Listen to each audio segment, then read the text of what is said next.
TMC যত হারছে ততই গলার আওয়াজ করছে। নির্বাচন কমিশন থেকে আরম্ভ করে সেন্ট্রাল ফোর্স সবাইকে গালিগালাজ দিচ্ছে। যদি জিতেছেন তো গালিগালাজ কেন দিচ্ছেন? তৃণমূলের বিধায়ক খোকন দাস বলেছেন, বর্ধমান দুর্গাপুর থেকে ব্যাপক ভোটে হারাবো দিলীপ ঘোষকে। এই প্রসঙ্গে দিলীপ বাবুকে প্রশ্ন করা হলে দিলীপ বাবু জানান, উনি আগে নিজের সিটটা ধরে রাখুন, ওনাকেই লিড নেব আমি এবারে। মারপিট করে ভয় দেখিয়ে গুন্ডা লাগিয়ে আর সুবিধা করতে পারবে না, তাহলে ভেতরে যেতে হবে। কোচবিহারের মতো এলাকা সারা বছরই ওখানে সন্ত্রাস থাকে। টিএমসির মন্ত্রী নেতারা ওখানে দাঁড়িয়ে দাঁড়িয়ে সন্ত্রাস করাচ্ছেন। সেখানে শান্তিমতো ভোট হবে আশা করা যায় কি করে? তিনি আরও বলেন, বিধানচন্দ্র কৃষি বিশ্ববিদ্যালয় একটা শাখা আছে, ভেতরে ঘুরলাম। এই 600 কোটি টাকা খরচ করে কেন্দ্রের সাহায্যে রাজ্যের টাকা এখানে ভূতের আড্ডা হয়েছে। কৃষি বলেন কিছু দেখলাম না, ধান চাষ হয়েছে। যেটা পাশে গিয়ে দেখুন, আমাদের চাষিরা তার চেয়ে অনেক ভালো করেছে। প্রসঙ্গত উল্লেখ্য, শনিবার বর্ধমানে এগ্রিকালচার ফার্ম এলাকায় পাথর ভ্রমণে যান বর্ধমান দুর্গাপুর লোকসভা কেন্দ্রের বিজেপির প্রার্থী দিলীপ ঘোষ। সেখানে পাথর ভ্রমণে শেষ করে চায় পে চর্চায় যোগ দিয়ে সাংবাদিকদের মুখোমুখি হয়ে এই মন্তব্য করেন দিলীপ ঘোষ। কাল তো ভোট হলো, ভোট হওয়ার কিছুক্ষণের মধ্যে দেখা গেল যে তৃণমূলকে বিজয় মিছিল বার করতে পাল্টা আবার বিজেপিও মিষ্টি মুখ করবে।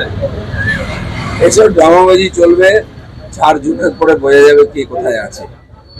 টিএমসি যত হারছে তত গলার আওয়াজ করছে, সবাইকে দোষ দিচ্ছে। নির্বাচন কমিশন থেকে আরম্ভ করে সেন্ট্রাল ফোর্স থেকে আরম্ভ করে সবাইকে গালাগালি দিচ্ছেন। যদি জিতছেন তো গালাগালি কেন দিচ্ছেন? টেনশনটা আমরা বুঝি। মানে চাপের মুখে এই ধরনের বিজয় মিছিল আগে আগে বার করতে হচ্ছে। সবই চাপ, সেই চাপটা এমন বাড়বে আস্তে আস্তে সব ডুবে। দিলীপ দা, মেদিনীপুরে আপনারই একসময় ভোটের যিনি সংযোজক ছিলেন শক্তি নায়ক, তিনি দলের প্রতি বিদ্যুৎ হয়ে দলত্যাগ করেন, বলবেন?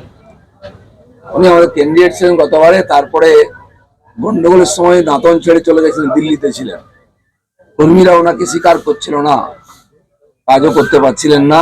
অনেক ধরে উনিও বলছিলেন হ্যান ত্যান, নিচ্ছে না। আপনি সংকটের সময় পালিয়ে গেছেন, আপনি স্বীকার করবে কেন? তাই হয়েছে। দিলীপ দা, যখন বিজেপির পক্ষ থেকে 400 করে স্লোগান দেওয়া হচ্ছে, তখন অখিলেশ যাদব, রাহুল গান্ধীরা প্রেস মিট করে বলছে যে বিজেপি 150 থেকে 200 আসন পেরোবে না। সে কি ওরা কি বলবে আমরা 500 পাবো? ভোটের পরে গতবারও দেখে নিয়েছি ওরা, এবারও দেখবে অবস্থা কি। অখিলেশ তো 0 হয়ে যাবে, রাহুল গান্ধীর সিট আরো কমবে, হয়ে যাবে নির্বাচন রেজাল্ট হয়ে। তাকে কি মনে হচ্ছে দাদা, উত্তরবঙ্গের ফলাফল কি মানে কি পেলেন? ঠিকই আছে, আমরা যে টার্গেট নিয়ে এগোচ্ছি সেদিকেই যাচ্ছি। আর 102 আসনে তো ভোট হয়ে যায়, কতগুলো আসন পেতে পারে? আমি সেটা বলতে পারি, আমি বর্ধমানেরটা বলতে পারি। বিধায়ক খোকন দাস বলছেন যে ব্যাপক পরিমাণে, বিপুল পরিমাণে ভোটে হারিয়ে আপনাকে বাড়ি পাঠিয়ে দেবে। উনি আগে নিজের সিটটা ধরে রাখুন, ওখানেই লিড নেবো আমরা এবারে। মারপিট করে ভয় দেখিয়ে গুন্ডা দেখে আর সুবিধা করতে পারবেন না, তাহলে ভেতরে যেতে হবে। প্রথম দফা 3টে লোকসভার যে ভোট, সেই ভোটে কি ভোটে নির্বাচন কমিশনের ভূমিকায় কি সন্তুষ্ট? অনেকটাই কন্ট্রোল করেছেন ওনারা, কিন্তু যেমন কুচবিহারের মতো এলাকা সারা বছরই সন্ত্রাস থাকে। টিএমসির মন্ত্রী নেতারা ওখানে দাঁড়িয়ে থেকে সন্ত্রাস করাচ্ছেন পুলিশকে দিয়ে, তো সেখানে শান্তিভাবে ভোটে আশা করা যায় না, কিন্তু অনেকটাই শান্তিতে হয়েছে। দাদা, মানে নিশ্চিত প্রামাণিক নির্বাচন কমিশনকে চিঠি লিখেছিলেন যে উদয়ন গুহকে ঘরবন্দি করে রাখা হোক। উদয়ন গুহ বলছেন যে আমি তো ঘরবন্দি, আমাকে রাখার জন্য বলা হয়েছিল, কিন্তু কার্যত নিশ্চিত প্রামাণিক ঘরবন্দি অবস্থায় ছিল। কি বলবেন? না, এখন আর ডায়লগ দিয়ে লাভ নেই, ভোট হয়ে গেছে, রেজাল্ট সব বলবে। চলুন। মানে যে বিধানচন্দ্র কৃষি বিশ্ববিদ্যালয় একটা শাখা আছে, আজকে সেখানে আমরা গেছিলাম মর্নিং ওয়াক করতে, ভিতরে ঘুরলাম। এই 600 কোটি টাকা খরচা করে কেন্দ্রের সাহায্য, রাজ্যের টাকা, এখানে ভূতের আড্ডা হয়েছে। কৃষি বলে কিছু দেখলাম না, ধান চাষ হয়েছে, যেটা আমাদের পাশে গিয়ে দেখুন চাষিরা তার চেয়ে অনেক ভালো করেছে। সেখানে তিল চাষ হয়েছে, তার চেয়ে অনেক ভালো হয়। কেন এটা রাখা হয়েছে? হাতি পোষা হয়েছে, মাটির তীর্থ, এইসব ভালো নাম মুখ্যমন্ত্রী লিখে দিয়েছেন। মুখ্যমন্ত্রী কৃষি কথা, মুখ্যমন্ত্রীর জন্য হেলিপ্যাড তৈরি হয়েছে, গেস্ট হাউস তৈরি হয়েছে। চাষিদের জন্য কি হয়েছে? 600 কোটি টাকা চাষিদের ট্যাক্সের টাকা, এটা চলছে। কি হয়, কি পেয়েছে চাষিরা? আগে নাকি শুনতাম ধানের ইত্যাদির বীজ দেওয়া হতো, এখন সেটাও বন্ধ হয়ে গেছে। এই ধরনের টাকা অপচয় করে কিছু নিজের লোককে পোষার ব্যবস্থা হয়েছে। সাধারণ মানুষের ট্যাক্সের টাকা নষ্ট করে এই বিশাল হাজার হাজার বিঘা জমি কৃষকরা দিয়ে দিচ্ছেন, 3 ফসলি জমি, আর সেগুলো বেকার নষ্ট হচ্ছে, ভূতের আড্ডা আর লুট চলছে। সরকার এই অধিকার কে দিয়েছে? পরিকাঠামো তৈরির নামে কি কোথাও কাটমানির গল্প চলছে? তার জন্য এই ধরনের মানে একের পর এক কোনো পরিকাঠামো নেই। আমি দেখলাম এত বড় পাঁচিল ঘেরা প্রোটেক্টেড জায়গা, তার মধ্যে বিরাট বড় তার কাটার বেড়া দেওয়া হয়েছে। কি আছে ওখানে? কেন তার কাটা? ফাঁকা জমির মধ্যে খালি টাকা খরচা করে নিচের ব্যবস্থা হচ্ছে। সরকারের দেখা উচিত এটা। গরিব মানুষ, এখানে কৃষি প্রধান এলাকা, চাষিরা নিজেরা প্রয়াস করছেন। বিভিন্ন ধরনের চাষের এক্সপেরিমেন্ট হতে পারে, বিকল্প চাষ। আজকে গতানুগতিক চাষে লাভ নেই বলে বন্ধ হয়ে যাচ্ছে। ফরেন থেকে অনেক ফল ফুল এসছে, ড্রাগনের মতো বা আপেল ফুল, এগুলো যদি এক্সপেরিমেন্ট হতো আর ট্রেনিং হতো, চাষিরা অনেক লাভবান হতো। কথা কলকাতা পুরসভার 100 দিনের কর্মীদের দিলীপ বন্দ্যোপাধ্যায় মিটিংয়ে ফুল ফোনা হয়, তার প্রচার করা হচ্ছে। দেখুন, টিএমসির কাছে কোনো ক্যাডার নেই, কোনো পলিটিক্যাল লোক নেই। কিছু কাটমানি কর আছে, তোলাবাই আছে। আর যারা 100 দিনের কাজের লোক, মিড ডে মিলের লোক, ওদেরকে বাধ্য করা হয় যেতে। সেলফ হেল্প গ্রুপের লোক, নাহলে টাকা বন্ধ হয়ে যাবে, 500 টাকা দেবে না। তাই জোর করে নিয়ে ওদের দিয়ে সাজিয়ে দিয়ে বসিয়ে রাখা হয়, বা ওদের দিয়ে ফুল ছড়া হয়, মিছিল করা হয়। টিএমসির পলিটিক্যাল ওয়ার্কার কেউ নেই, ভাড়া করা লোক আর সরকারি কর্মচারী। স্থানীয় কিছু সমস্যা তো থাকে, সেন্ট্রালে যা হচ্ছে স্থানীয় কিছু সমস্যা পাচ্ছেন, সাধারণ মানুষ বলছে। দেখে এলাম তো সমস্যা কৃষি বিশ্ববিদ্যালয়, বললাম তো। ওটা আপনার কেন্দ্রে তো ধরুন একদিকে কৃষি একদিকে শিল্প, এই সমস্যাগুলো উঠে আসছে, মানে দুটোই জর্জরিত। শিল্প বন্ধ হয়ে গেছে, আজ নয় সিপিএম আমল থেকে 1000 লোক বেকার, বাকিগুলো ধুঁকছে। প্রশ্ন করছে বিজেপি কেন খুলছে না? বন্ধ কে করেছে? বিজেপি যেগুলো খোলার খুলবে। কৃষিতেও তাই, জল নেই, জল কমে গেছে বলে কৃষি অনেক জমি পড়ে আছে, চাষ করতে পারছেন না।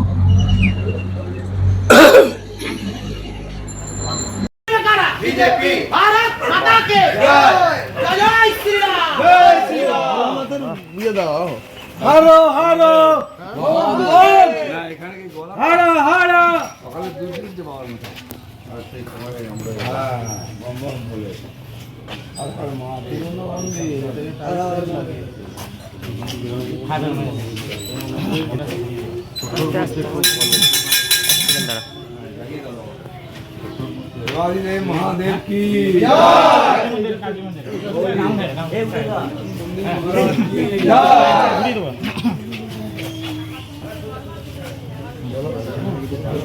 गाड़ी तो है, गाड़ी तो उधर लगा दीजिए ना।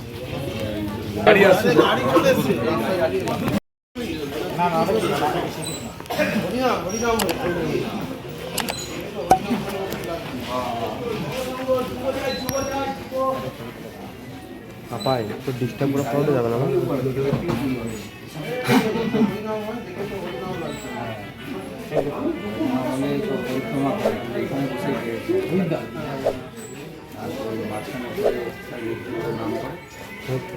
গায়ে সে ঘুষতে হবে।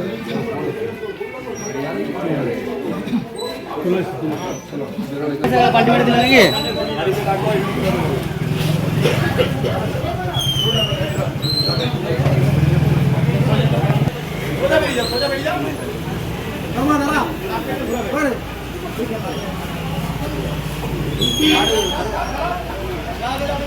ঘুরাতে বলো, এখানে ঘোরা, এখানে ঘোরাও।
হাত বাড়াবি না।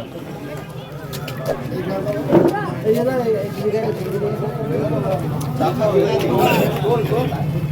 চা পড়ে যাবে, চাটা হয়ে যাবে।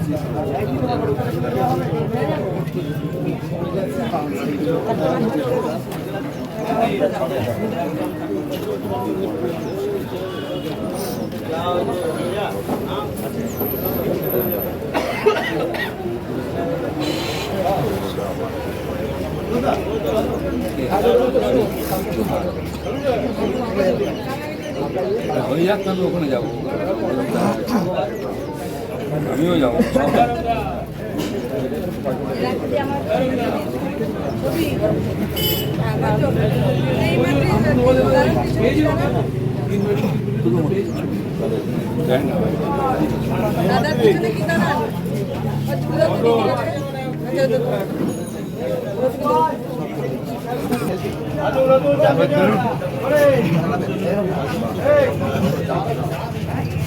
কাকান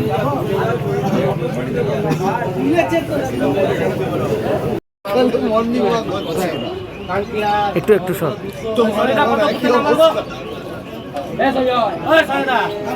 আমাদের বুথের নাম্বার কত? 204 উদ্যোগটা মাহবুব মেরেছে। তো আমরা মোটামুটি যে কটা কর্মী আছি একজনও মানে প্রকাশে তো আসতে চাইছে না, ভয় যাচ্ছে।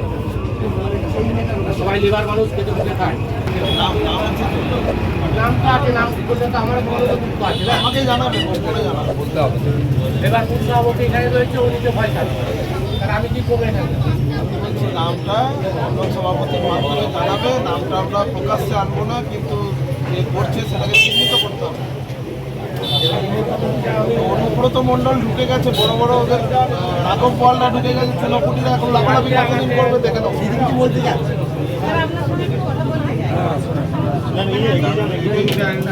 বেশি লাফালাফি করবে, ভেতরে থাকবে।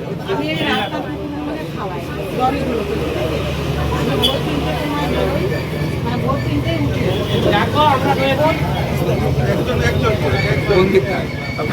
এই পুরো এদিকে সবাই রাস্তাগুলো সব পারি না স্যার, আমার নিজের ঘর থেকে তো তারপরে আমরা কান লাগাতে পারি না। কতগুলো কুকুরকে খাওয়া? পুরো অনেকগুলোই খাওয়াই, কাজের 50টা, গেট পর্যন্ত যায়। আমি কাজের 50টা, গেটে যেগুলো 100টা।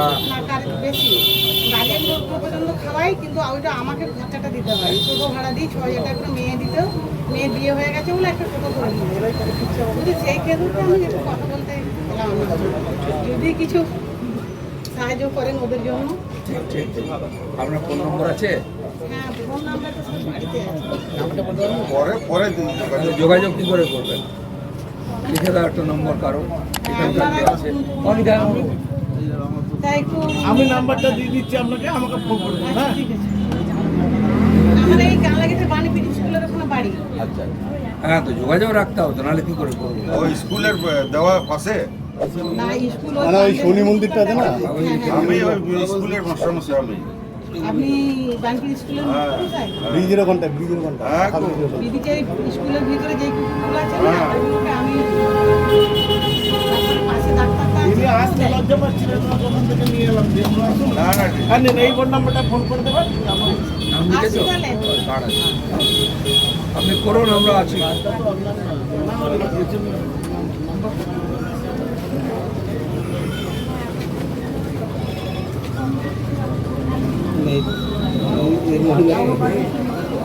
কে বলতে